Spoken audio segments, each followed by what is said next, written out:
بسم الله الرحمن الرحیم. زور خان ما تاسو ګورئ تحقیق نیوز راغلی ما غزالی سکول اینڈ کالج ته. نننی پروګرام زما د غزالی سکول اینڈ کالج چې کوم ایم ډي دی تاج ملک خان د هغه سره په ذاتي دغه په ذاتي زندګۍ باندې دی د دوی د دې غزالی سکول اینڈ کالج بنیاد څنګه کېښوده، دا سوچ څنګه راغی. د دې نه علاوه جماعت اسلامي د پلیټفارم نه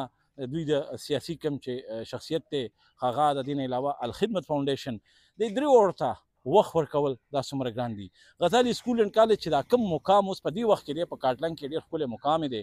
دې ته په رارسېدو باندې دوی ته څومره مشکلات راغلي، آیا دوی په منځ کې چېرته مایوسه شوي دي که نه دي؟ دې ټولو باندې به موږ خبرې اترې کوو. پروګرام کیدای شي اوږد شي چونکې ذاتي لایف په باره کې دی، نو دا به موږ په دوو حصو کې ورکو. اوس موږ ورځو د تاج ملک سر خواله او د هغوی سره موږ تفصیلا د دوی په دې لایف باندې خبرې اترې کوو. زموږ سره اوسئ. کتونکو څنګه تاسو سره زما خبرې وشولې چې موږ د تاج ملک صاحب په ذاتي لایف باندې به خبرې اترې کوو چې د دوی د فیلډ ته څنګه راغله، د دوی غزالي سکول نه رن کولی نو دوی به څه کول. تاج ملک سر زموږ سره ناست دی او دغه پوښتنې به موږ د دوی نه کوو. سر اول خو پروګرام کې د وخت راکولو ډېره مننه، شکریه چې موږ هم وخت راکړ. زمونږ ستاسو د سکولونو پروګرامونه سیاسي د خدمت دا پروګرامونه خو موږ ټول کور کړي دي، چونکې دې وخت کې په د کاټلنګ سټارز کې تاسو راځئ ډېر غزالي یعنې ستاسو شاګردان په ښه ښه پوسټونو باندې دي. ستاسو په ذاتي لایف باندې زموږ دا پروګرام دی. اول راته دا ووایئ جي که غزالي سکول نه وی نو تاج ملک سر به کوم ځای و څه به کول؟ بسم الله الرحمن الرحیم. ظهور بی او تحقیق نیوز مراد به ستاسو د ټولو ډیره مننه کوم او ستاسو دا کم پروګرام چې تاسو شروع کړی دا سلسله وار دا اپریشیټ کوم،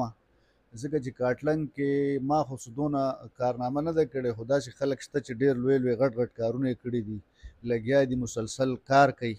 نو په کار دا ده چې د هغې اپریسیشن وشي، نو هغه تاسو کوئ. نو ستاسو ډېره مننه کوم، ستاسو شکریه ادا کوم. زه به د خپلې حوالې سره دا ووایم چې زه داسې د یو ډېر غریبې کورنۍ سره تعلق ساتم او په هغه وخت کې چې کله مونږ پرایمري سکول کې نو ظریف خان ورته وایي، په هغې کې مونږ پرایمري سکول ته بتلو او زمونږ سکول زمونږ نه یو خو لرې یو دا و چې د هغې خپل بلډینګ نه و، نو مونږ ته ډېرې مسلې وې. مونږ تاسو به دا یا منئ یا نه، خو مونږ 4-5 ځایه په پرایمرۍ کې د 4مه پورې مونږ مختلف بلډینګونه چې کوم دي دا بدل کړي دي. او بیا د هغې نه پس بیا های سکول کاټلنګ، نو په دې کې د خدای فضل موږ ته ډېر ښه استادان میلاو شو او هغوی زمونږ ډېره ښه رهنمایي وکړه او زمونږ یې تربیت وکړو. د هغې نومونه که زه اوس اخلم څه وفات شوي دي څه موجود دي، خو به هر حال زه به دا ووایم چې تر ژوندونه پورې به مونږ د هغې احسانمند یو. بیا د هغې نه پس مردان کالج ته زه لاړم FEC له، او زه به دا ووایم چې دا مردان کالج چې دی نو دا زما په ژوند کې هغه ټرننګ پوینټ دی، ځکه چې د عامو طالب علمانو په شان زه هم مردان کالج ته لاړم، نو زما د ژوند څه مقصد نه و، زه څه پوهېدم نه چې زه به کومې غاړې ته ځم څه به کوم. نو مردان کالج ته چې زه لاړم نو هلته کې د خدای په زه به ووایم چې دا ډېر لوی زه په شکر ادا کوم د الله تعالی یو لوی نعمت د اسلامي جمعیت طلبه په صورت کې ما ته میلاو شو. او هلته چې کوم ملګري و ډېر مخلص ملګري، هغې په ما باندې د سید مودودي رحمت الله علیه لټریچر وکتلو او هغه ما چې کتابونه وکتل نو زما مایند سیټ او زما ژوند هغې مکمل بدل کړ چې دا انسان الله تعالی څه له رالیږي. آیا د ده د ژوند مقصد صرف بس PhD او ډاکټر جوړېدل دي یا یو ښه فیلډ ته تلل دي او پیسې ګټل دي او بینک بیلنس جوړول دي، که نه د نور هم څه مقصد شته؟ نو زه د سید مودودي دا احسان هېڅ چېرې نه شم هېرولی چې هغه مونږ ته د ژوند مقصد راکړه چې ستر د ژوند مقصد دې څه دی، ته به څه کوې په دې دنیا کې، د خپل ځان دپاره به څه کوې، د خپل فیملی دپاره به څه کوې، د خپل ملک دپاره به څه کوې، د امت مسلمه دپاره به څه کوې. دا سوچ چې دی نو د سید مودودي لټریچر د اسلامي جمعیت طلبه تربیت دا مونږ ته راکړه. او زه وایم که زه اسلامي جمعیت طلبه ته نه وی تللی نو ما به یا FEC یا FA به ما کړی او ما به نور نه تعلیم کړی وی او نه به مې د ژوند څه مقصد وی. خو شکر دی چې ما ته اسلامي جمعیت طلبه یو لار راکړه، د تعلیم سره یې هم راله شوق پیدا کړ، د دین اسلام سره یې راله هم شوق پیدا کړو او د مخکې تلو شوق یې هم راله پیدا کړ او د امت مسلمه سره او د مسلمان سره هم راله ډېر زیاته لویه عقیدت او محبت پیدا کړ. د هغې نه پس اسلامي جمعیت طلبه کې دلته زمونږ ډېر ښه تربیت وشو. بیا مونږ ته دا یو دغه راغی چې مونږ پېښور یونیورسټۍ ته کله لاړو د بی اې نه پس مردان کالج کې مونږ بی اې وکړه. ډېر ښه ملګري هلته مونږ ته میلاو شو او ډېر ښه استادان چې تر اوسه پورې زه یم چې لکه مونږ د هغې خلاف خبرې هم کړي، احتجاجونه هم کړي، خو هغې مونږ ته ښودنه او تربیت هم ډېر زبردست راکړی او مونږ هم شکر دی اوسه پورې هغې زمونږ هم احترام کوي، مونږ هم احترام کوو. او بل د هغې دور یو بل خصوصیت به ته زه دا ووایم چې څومره د اسلامي جمعیت طلبه نه علاوه تنظیمونو پښتون سټوډنټ فیډریشن شو، پیپل سټوډنټ فیډریشن شو، نور شو، نو د هغې ټولو سره تر اوسه پورې زمونږ غم خالی دی. لکه دومره ښه یو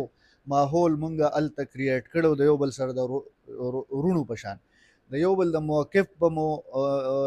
مخالفت هم کوو، اختلاف په هم کوو، دا به نه وه چې خو لکه د ورورولۍ هغه تعلق تر اوسه پورې زمونږ قایم دی او زمونږ غم خالی دی د یو بل سره. غزالي څنګه چې ما تاسو وویل که تاسو غزالي سکول نه ده ښکولی نو څه به هم کول. د دې دا سوچ څنګه راغی؟ دې کې رهنمایي د چا وه؟ د مور پلار، د خویندو ورونو، د یارانو دوستانو، لکه دې سکول فیلډ ته راتګ دې باره کې لږ وضاحت وکړئ. ظهور به یې دې حوالې سره دا ده چې څنګه تا ته ما وویل مونږ د مردان کالج نه لاړو پېښور یونیورسټۍ ته او هلته چې مونږ داخله واخیسته نو هلته خو چونکې هم زمونږ د اسلامي جمعیت طلبه سره تعلق و نو هلته کې زما د صوبې ذمهداري ولګېد د بزم شاهین زمونږ یو تنظیم د سکولونو او په دې ټوله صوبه کې هغې شاهین ډایجسټ هم رایسته او د دې سکولونو کې به مختلف قسمه پروګرامونه او د ماشومانو تربیت او ښودنه به یې کوله. نو د هغې زما د صوبې ذمهداري ولګېده. نو زه د سکول فیلډ ته چې کوم دی نو رالم په اکه وخت کې او زه به د صوبې په ټولو داسې د سوات نه واله ډي خان او ایبټ آباد او بنو او پېښور او نوخار مردان دې ټولو کې به زه ګرځېدم د تنظیم حوالې سره او د سکول د ماشومانو سره به زمونږ ډېر تعلق نو په هغې وخت کې ما د سکول د دې کار سټډي وکړه او ما ته ډېر څه ښکاره شو په دې سکول کې چې یاره دې کې کار کول غواړي. ډېر زیات مسلې دي پکې، کمزورۍ دي پکې د وړو د تربیت حوالې سره. نو زما یو دا شوق د هغې نه پیدا شو چې یاره په دې کې ورتګ غواړي او کار پکې کول غواړي. بیا چې زه کله کلي ته په 1999 2000 کې زه د یونیورسټۍ نه فارغ شوم نو زه چې کلي ته رالم نو مختلف قسمه سوچونه وو. دې حوالې سره به زه تا ته دا هم ووایم چې زه د یونیورسټۍ نه فارغ شوم نو ما 6 میاشتې د NNI په افس کې ستاسو د جرنلست حوالې سره یم. د سلیم صافي د هغې بیرو چیف و پېښور صدر کې د هغې دفتر نو ما 6 میاشتې د هغه سره کار وکړو او نیوز ایجنسي. نو هغه ما ته بیا ووایي چې ته بل خوا مه ځه او ته به دلته ما سره یې او چې ته څه وایې نو هغسې به کېږي خو لکه ته به یې دلته. ما د هغه دفتر ټول سنبال کړی او په دې چونکې اسلامي جمعیت طلبه کې زمونږ د پریس ریلیز لیکلو د پریس سره ډېره قریبي واسطه وه. د مضمونونو ما شاهین ډایجسټ هم چلولی نو هغې هم زما د لیکلو یو ایکسپیرینس و. نو هغه وایي چې ته دلته یا خو زه 6 میاشتې هلته کار وکړو بیا کور ته رالم کور ته هم راپسې هغه رابطې مابطې وکړې چې ته راشه. خو بهرحال بیا دلته کې سراج الحق صاحب د جماعت اسلامي د صوبې امیر و نو هغه دلته راغی او هغه ما ته وایي چې یاره ته داسې کار وکړه چې ته د کلي نه مه ځه او دلته کې ته تعلیمي اداره کوله وکړه او د جماعت کار به هم کې، دعوت کار به کې، د تربیت تنظیم کار به کې، د خدمت کار به کې او د هلکانو د تربیت کار به کې. دا ډېر اهم دی. نو هغه بیا زمونږ د سکول چې کوم اولنی پروګرام 2001 کې چې مونږ افتتاح کوله نو هغه مونږ د هغه په لاس کړی و هغه هغې ته راغلی او خصوصي د هغه په دغه باندې چې کوم دی نو ما بیا دلته تعلیمي اداره کوله وکړه. زما اسې هم شوق و هغه راله شوق نور هم سیوا سراج الحق چې په دې کې ډېر غټ لاس دی. کوم شروع کې دې کې څه داسې مشکلات چې یاره تاسو مایوسه شوي وې چې یاره دا ډېر زیات ګران کار دی دا زمانه نه کېږي داسې څه لمحه راغلی به؟ بالکل دا خو د سکولینګ چې دی که نه جي نو دا خلک خو دا وایي چې بس دا دی مطلب د تعداد ته ګوري او بیا پیسو ته ګوري چې دی پیسونه علي تشه. سکولینګ ډېر ګران کار دی چې د اړنې کې صحیح کې ته وایې چې زه د ماشوم دنیایي او اخروي دواړه تربیت وکړم دی پوهه کړمه نو ستا کلاس روم کې چې کوم دی نو د سټوډنټ سره به د واسطه راځي سټوډنټ پوهول. بیا ټیچرز چې کوم دي نو زمونږ یو داسې مسله ده چې مونږ سره څوک یو کال تیر کړي هغه له مونږ تربیت وکړو هغه د مونږ ټرین کړو نو په کال پس د هغه سرکاري جاب وشي یا بهر ځي نو موږ ته بیا نو دا زموږ یو مسلسل سلسله را روانه ده او تاسو ته به دا هم ووایم چې تر اوسه پورې زموږ سره ټول ریکارډ موجود دی څه تقریبا 2500 نه واله 3000 پورې ټیچرز چې کوم دي نو هغه دلته راغلي دي نه وتی دي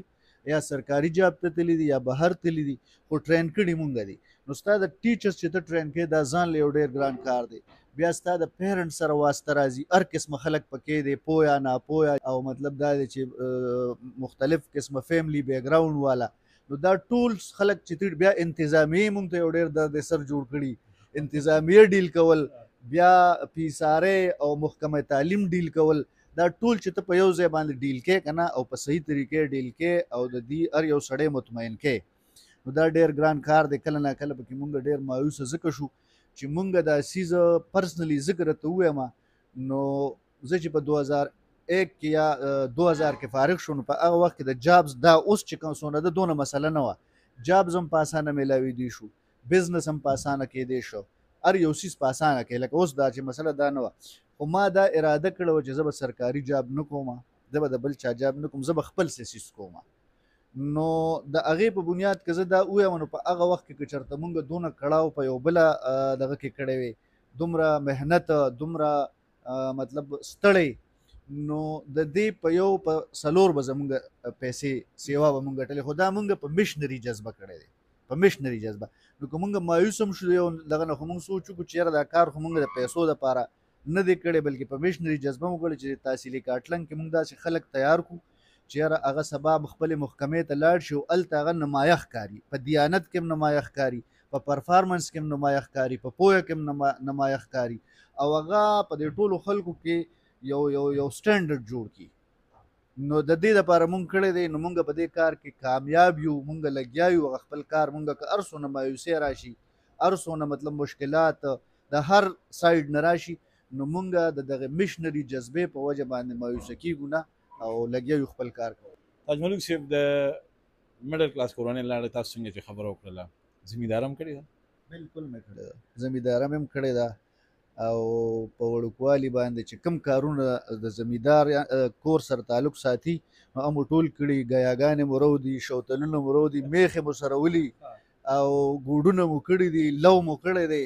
هر یو کار هم کړی دی شکر دی د ګوړې چکې هم د ګوړې چکې مې بالکل کړي دی اوس هم کولی شم شکر دی داسې نه ده چې نشم کولی اوس هم کولی شم اوس هم کله نا کله چې ماته موقع میلاو شي نو زه ورځم او کوم شروعات کې غزالي بلډینګ څنګه و په څومره کمرو باندې مشتمل و نن چې مونږ ګورو نو د کتونکو ته هم په دې سکرین باندې ښکاري چې الحمدلله یو ډېر ښکلی ښایسته بلډینګ بلکې یو نه دی نور هم د دې نه علاوه دي خو هغه وخت او ننني وخت چې ته ذهن ته راځي چې دا ما د یوې کمرې نه 2 کمرو نه 3 کمرو نه سټارټ کړی و نن الحمدلله د دې ټول هر څه په دې منځ کې تاج ملک خان خو به ډېر زیاتې سختې تېرې کړې وي لږ په دغې باندې زموږ د کتونکو ته ووایه